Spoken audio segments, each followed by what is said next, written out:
Hey, welcome, boys and girls. Here we are in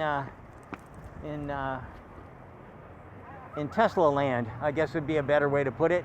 They should rename the town to Teslaville. Anyways, we've got the Silicon Valley Tesla owners group, and we're going to go over and have a chat. Let's go and see and do a little meet and greet. And you can see everybody is 6 feet apart, so that's good.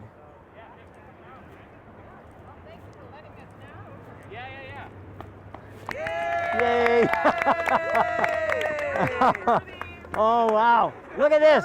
We've got 2 women, at least 2. I can't believe it. We only have about 1 or 2% women that follow us, so we're very honored to have you here. We had 3 women in LA out of, I don't know, 100. But I'm glad. Thank you very much for coming. The rest of you guys, yeah, that's thanks too. I got really hooked on your Cybertruck. Oh, really? Yeah. That was awesome. Oh, good. Well, I'll tell you what. When that one comes, we've got. Well, there's 5 of us. So 1 is going to be torn to pieces. 1 I'm going to keep, and then there's 3 other ones that we ordered them in the first hour. So that'll be what? I said, of course you did. Yeah, of course I did. Yeah. Actually, I didn't. I gotta tell you, it wasn't me. I was in bed. I go to bed at 9 o'clock normally. So it wasn't me that made the orders. Yeah. So I'm the intern do that. Actually, not an intern. We have interns, but not too many. Most of our guys are. Actually, we hire differently. A lot of them are engineers, degreed engineers. We got PhDs and masters and things like that. Yeah. But then we got other guys who are just really good, and so they're non-degreed engineers, and we're happy to have them. They actually, a couple of them are running huge projects. So we don't have a. I want people who got talent, and I want people who are going to be interested in working. I mean, a lot of guys come in and they talk a good game, and the next thing you know, they're gone. They're not around. Yeah, so they can't deliver. They won't deliver because they've been told how smart they are, and and stuff like that. So we like to hire the guys that did a lot of extracurricular stuff like the SAE racing and sun racing and things like that. So that's kind of like what we're into. And then when we have non-degreed engineers, I want to see guys that built their own car, did racing. Cory actually had so many. He had a cube or an office, whatever, and it was so filled up with trophies that he wound up throwing them all away. But I mean, I got one little one, but he had thousands of them. So that's the kind of guy I want to have. Yeah. So, and by the way, I don't know if you know Cory, but Cory is our president of Munro and Associates, and he and I basically are the ones that do pretty much everything. I'm the talent, but the real job is the edit, and Cory does a lot of that. There's 2 other guys, Tyler and Nick, that work on it as well, but this has pretty much been a Cory and Sandy kind of thing. So I just want to make sure that there's a lot of people that make this all happen. So. Hey, thank you for suggesting paying the checkers on the grocery store.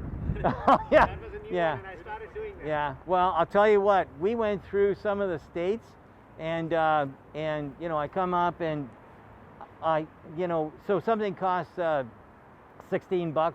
I hand them a 20 and I say, hey, thanks very much for serving me. And I'm telling you, it's mostly women, and they're standing there and looking at me like deer in the headlights. I just got a tip, because these people are making like minimum wage in most cases. Yeah. They don't get shit, and so that's a big deal for them. If everybody did that, I mean, it would make it better for them. And like I say in my stuff, I mean, we're buying a can of beans or a toilet paper or something, and they're risking their lives. So I think that's worthy of something other than just we do it all the time. If somebody comes and drops food in front of us, why not tip those waitresses, or sorry, cashiers? So yeah, there's a couple of things that we're going to have to fix as far as the road systems are concerned, and one of them is I want to see lines And there's no lines on the off ramps. Cory and I, came this close to meeting God Himself. So we aren't. What about phantom braking? Phantom braking, we had that happen a couple of times. I don't give a rat's ass. That didn't do anything. I didn't care about that. I do care about if I'm flying along at 85 miles an hour and all of a sudden this thing wants to take an off-ramp, and guess what? The off-ramp's not there anymore. It's a construction zone. And you talk about, that sphincter quivering that sometimes happens. Yeah, that was a big deal. That was the only really big deal around. I don't think, but we had phantom braking and we had, drifting and stuff like that when the lines were confused. And again, why is that? Well, because Charlie put that line down and then Fred put one next to it, and now it's a confusing mess. Yeah, things are going to have to be different in the future if we're going to have self-driving vehicles, and everybody's going to be happy as a clam. So that's I can answer pretty much any question you'd like. We're talk about inter-Tesla communication so that they can follow a really tight caravan on highways. Drafting? Yeah, we tried that. Doesn't do a shit. We can't. We drafted to see to find out, whether we could get extra mileage. I know to get extra mileage, and what you're talking about is spacing, so that we can cut down the space because they are connected, and they will. That'll allow us to probably move faster and more efficient and effective on the expressways. Everything is going to be better when we've got self-driving, because there are some people who are overcautious, some guys that are nuts. So this will just kind of like level it out, and I think that a lot of traffic jams are going to go away based on self-driving. Yeah. Is Tesla learning from all the data it's gathering from the actual drivers, like you said with the off-ramp example? Their map is wrong, it doesn't have an off-ramp. Is it using satellite data? Is it using the other cars to learn and make those directions better? I'm positive they are, but this guy knows better than I do. He's got, you were telling us in the car. I think it's a little bit of... Yeah, and that's kind of like what we had, and rightly so. Cory thought I'd lost my mind, because quite frankly, it was dark. It was like midnight or something like that. And when this happened, I definitely wasn't expecting it. I was talking, Cory's raced a lot of cars. I race cars as well, and I think that if it would have been an average person in that kind of situation, the outcome would have been a lot different. And so who would have gotten sued? It would have been Tesla, right? Oh, your car didn't do blah.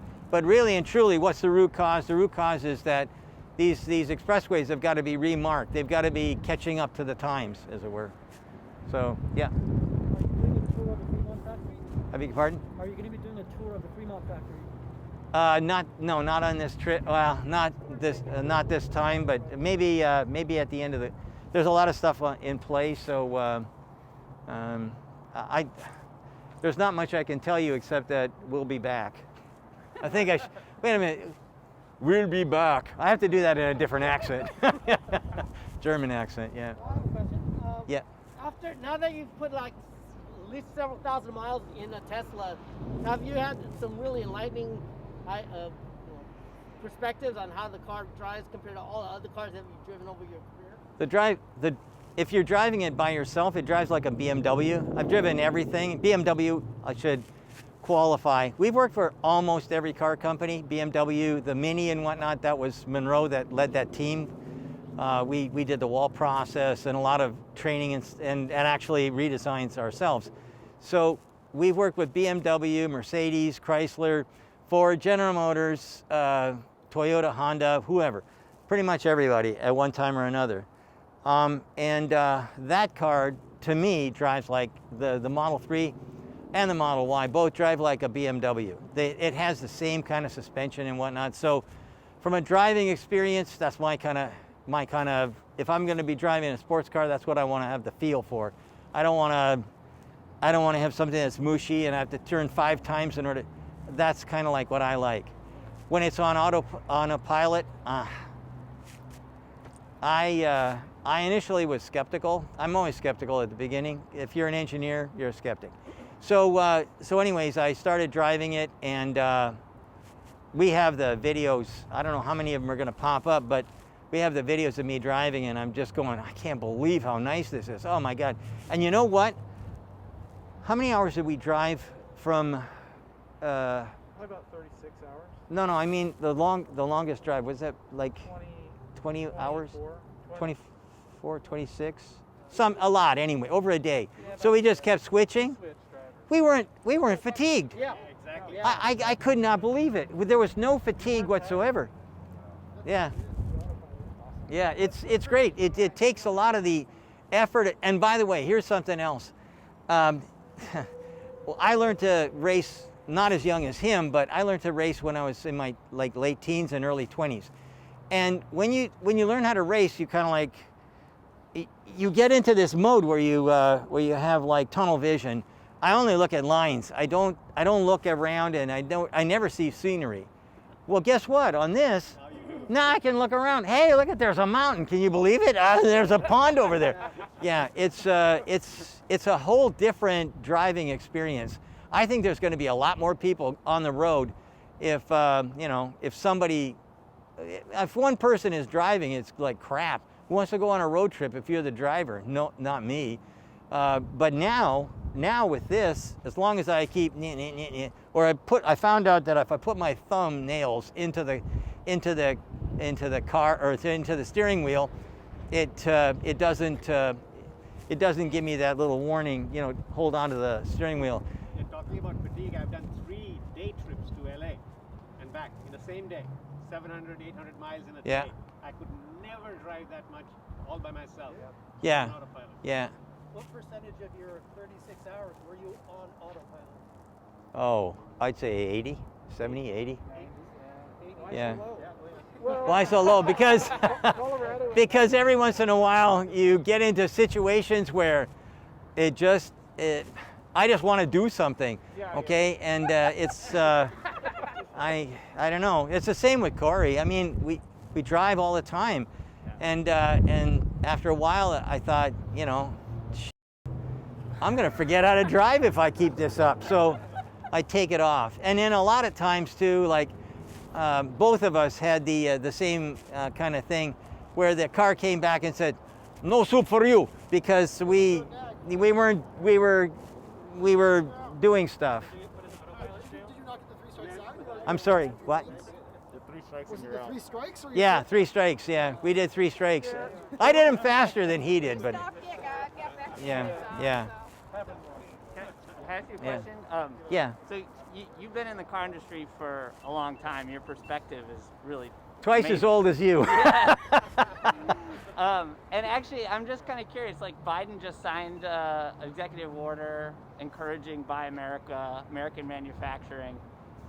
What do you think of the state in 2021 of the other car companies, the incumbent auto companies, and their transition to EVs? Okay, so if there are sensitive people in the audience, put your hands like this, okay? That's why we're here. I mean, Yeah. They're and that is that's the kindest thing I can say. What's the top 3 reasons why they're fucked?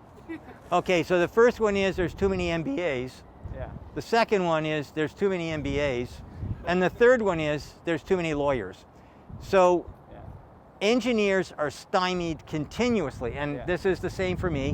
When I was at Ford, I had ideas. I'd bring them forward. My boss would say no. Why did he say no? Because the way you get promoted is by saying no a lot. Yeah. You say no, you get promoted. If you don't say no, it's risk. Yeah. Risk. To me, no risk is the worst risk. If you don't take chances, if you don't become an Elon Musk or what. By the way, how many people here have ever driven anything other than a Tesla? Okay, can you tell me who the president of Toyota is? How about General Motors? How about Mary Barra. Mary Barra? Yeah. And you know who's in charge of Ford? Kia? Honda? What is that now? Jim Farley. Jim Farley. Yeah. So where did he come from? After this is all over and you own a car that has a design flaw that can't be fixed, what's your next car? It's not that. Not that. Yeah, you don't know what your next car will be, but it ain't going to be that one. The big 3 and pretty much all the other car companies want to sell you a car. I think Tesla is looking at, I want to sell you 4 cars. And that's the difference between what the Tesla approach is and and actually Toyota, Hyundai, Honda, they have that same approach. If something's wrong, they want to fix it. They don't want unhappy customers, because if you have an unhappy customer, that person will kill 100 sales.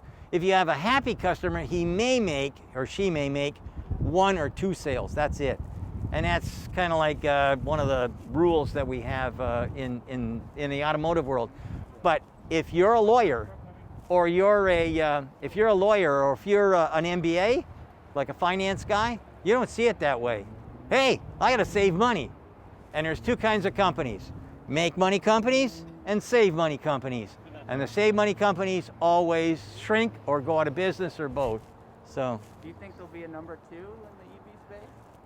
Probably Volkswagen. You think Tesla wants to sell 4 cars, or do they want to sell service long term? Service. There's a reason for not having. Dealerships. This thing's going to have virtually no service. No. I meant like sell transportation as a service. You said. Sell transportation as a service. That's entirely possible as well, because really and truly what you're looking at is with self-driving, like what I just had, that beta, that's kind of like going to be something where service is going to be, that's going to be a big deal, okay? Yeah. Now, I will tell you that everybody's predicting that, that everybody's going to use Uber or something like that, or rideshare, but I think that that'll happen with a certain class of individuals. But most Americans are greedy and selfish, and we want our car, right? Yeah. So. The reason why I ask is because if they're designing for a 1,000,000-mile powertrain, I don't think they're going to sell you 4 cars. I mean, you might have like one Cybertruck that lasts you 25 years and collects miles like crazy. So that's why I ask. Okay, so for me, you're probably absolutely correct. Although I don't think I'll hit 25 years. But anyway, I will buy a truck or a car or whatever, and I'll drive it until the wheels fall off. Yeah. Most people won't. How many people here have a 15-year-old car? Okay, so you're the cheapskates in the group. Everybody else is going to probably want to buy another car. You just get used to it, and honey, I want that, and the next thing you know, you're buying another car, right? New technology sells. New technology sells. Actually, just familiarity sells. Well, I'll tell you what. I think that the robo-taxi deal is going to work. However, you have to remember that when this starts to happen, how many people here have ever had a taxi ride in Chicago, going from the Chicago airport to downtown? Anybody? Well, when you get in, the first thing that happens is the door doesn't really close well, and you can hear the window rattling inside of it. It's got a zillion miles on it. It's not maintained. When you breathe in, I have a really good sense of smell, and you breathe in and you go, oh my God, I smell puke. So I think that's what you're going to find after a while. And you're going to say, you know what, I'd rather just drive my car. I get in, and I tell you what, right now you have to put in something with your finger or a type in it. I can tell you what the next step is. Take me home. Take me to the grocery store. Take me here, take me there. And then what are you going to say? Why do I want to take a chance on a taxi when I know what I got here, and it does what I want it to do, and I don't have to touch the steering wheel? That's where the future is right now. Yeah. And that's exactly what it will be able to do. Yeah. The question of the evolution of that is, I'm flying to Seattle. Instead of dropping my car back in my own garage, will my car come meet me in Seattle just a day later? Yeah. That could work too. As long as it doesn't drive a long ways, but actually, and at the end of the day, that's absolutely correct. But I'll tell you what, after this drive, Cory and I have been talking about it. I fly I didn't fly any miles last year, but normally I fly somewhere between 300 and 600,000 miles a year. Okay, I travel a lot, or used to. Okay, I mean, you get tired of that. And I was really happy with this ride. It was relaxing. I saw parts of the country I never saw before. I mean, we've got B-roll that we'll never show anybody, but I mean, we'll show the guys at work. It was fabulous. It was fabulous to drive through and see these mountains and whatnot. Oh, we got a question back here. I was wondering, getting back to the conversation about as a service model, NEO is Yes. a hot swap on batteries.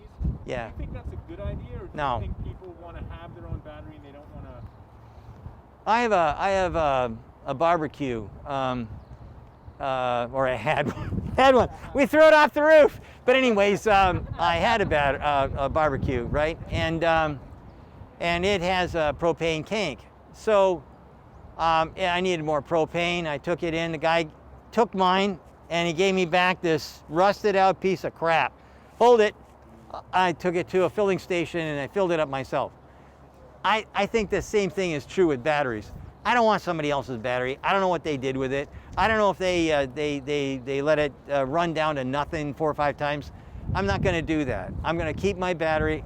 And besides that, I want that battery pack as a barrier for me because of safety. And if you've seen some of my or our, because it's a lot of us that contributed to that, talking about the new battery pack that we think is going to be going in to the Tesla vehicles, where you've got a casting and then you fill it up with batteries and then flood it with epoxy or something like that. That's what I want. I want a gigantic brick that's going to keep me safe. Now, as far as somebody's going to come along and say, what about recycling and whatnot?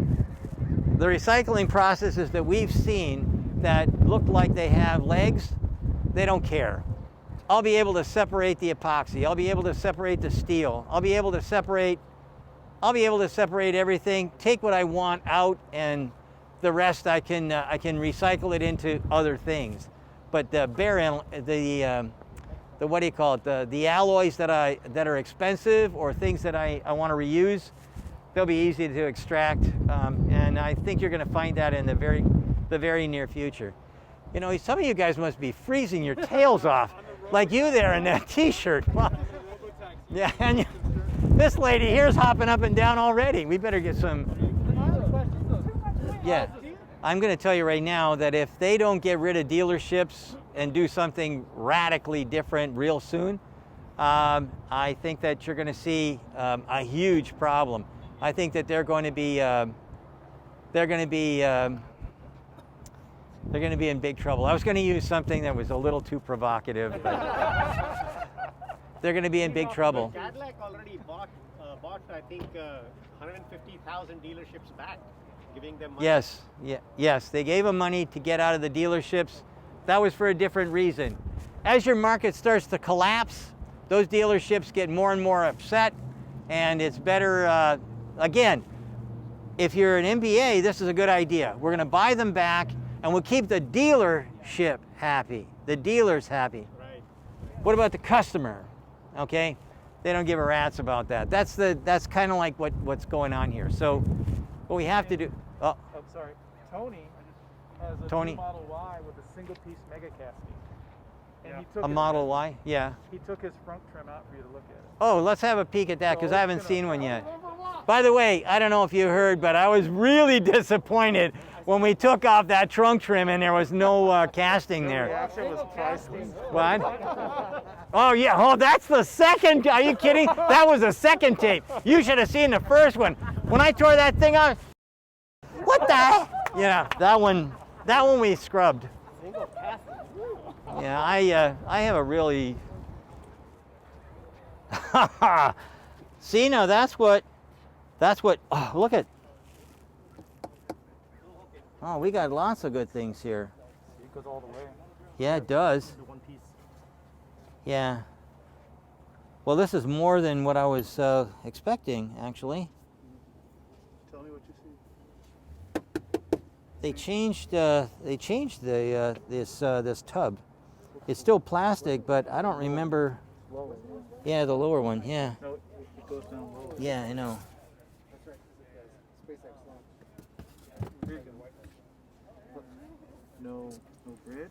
Yeah, I see. There's the bridge is missing. I'm just wondering. I don't want to wreck your car. Oh no, it's fine. No, it won't be fine when I'm done. No, you don't. What? Here's the correct answer. Don't touch my car. No, just do whatever. Take It's a all, Sandy. it's all just parts. Bring out your tools, Sandy. You got this. Yep. Hang on a second. Hang on. I don't carry all my tools, but I do carry this one. But no, I can see plenty here. I don't need to tear things to pieces in order to see what I want to see. So here's the deal. It's still here, see? I think, see these holes right here? Oh, I'm loving that. I kind of, okay, so I'm in the business and I know a lot about the casting processes and whatnot, and the company that makes the giga presses, and actually Cory just told me that mega casting was something that we kind of like put on that thing before everybody else. So I don't know how that worked out, but when we talked about it, mega casting took off. But anyway, I've been trying to talk companies into that for a long time, and 3 castings to get the job done. Yeah. How many of you know how fast that mold fills up? I mean, I could find out. Oh, I already know. You said milliseconds. Yeah, it's 4 to 6 milliseconds. So that's not quite a, yeah, that's what everybody says. That's why it had to be a special aluminum. That's why you have to leave it in the mold for a while to set, so because it takes a while to get it solid. Oh, look at that. Somebody's taking our picture from above. Wait a minute, is that the Montana Skeptic? Blah, blah. Yeah, that's the only thing I haven't got. Yeah. So when I saw it, I was really excited. And No, this is really neat. You know what I'm excited about? It's what? it's been wrapped with paint protection film. Oh, really? Oh, maybe that's what I've got. Oh, okay. So I'm going to take that back. So anyway.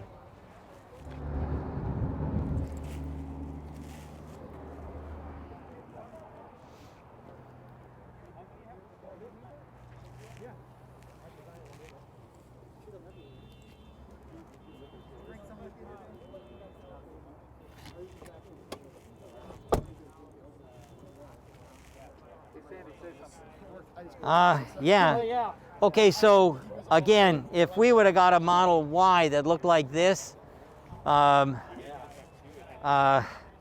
would have been a bunch of automotive executives slitting their wrists, because I give this a much better recommendation than I gave ours. Yeah, this is the way a car. This is the way Tesla should be. It should be perfect. And when that car comes out every time, not just once in a while, when that car starts coming out every time perfect, BMW, Mercedes, even Bentley, they're all going to shit pants, because this is what they're afraid of. The only thing that the big automotives are afraid of is a car that's going to show up that's got a perfect build. And when that happens, then they know they're in deep, deep trouble. That's what they're hanging their hats on. And that's what they say all the time when they're on the big news and want to, well, you know, we see Sandy on TV and he keeps saying that the build's no good, but we've got the, that's ancient technology. That's dinosaur technology. I don't know why Tesla doesn't always push out the right kind of product, but when they do, that's going to be curtains for a lot of short sellers. Yeah. None of them will be out of business, I don't think. Not unless they make some other stupid move, but they'll be a lot smaller. Yeah, so I think Tesla's going to get bigger. Rivian's going to get bigger. Faraday, I mean, we went down and had a look at the Faraday products. We're going to do a special on that. I mean, that car, man alive. If you're an executive and you want to live the high life, that's the car to do it. And with self-driving, what's that? More than a Lucid? Yeah, I was really impressed, really impressed. Highly, I can't begin to tell you how impressed I was. So, the Neo is fine. I can't talk too much about that because Neo's a customer, but yeah, it's a nice car. One of their first builds, oh, you got the white seats too. I like those better. Anyways, I got a chance to drive it and sit in it and talk to them and stuff like that. the Neo is going to be a good contender, and they'll get bigger. But I think GM is going to get smaller, Ford's going to get smaller. I don't know about Chrysler. Chrysler could be, I don't know, that's a variable. Volkswagen will get a little bit smaller, but they'll be stronger. Mercedes and BMW will probably get small. Everybody's going to get a little bit smaller because they waited too long. Who's going to get smallest fastest? Who's going to get smaller the fastest? Probably General Motors. General Motors. More than okay.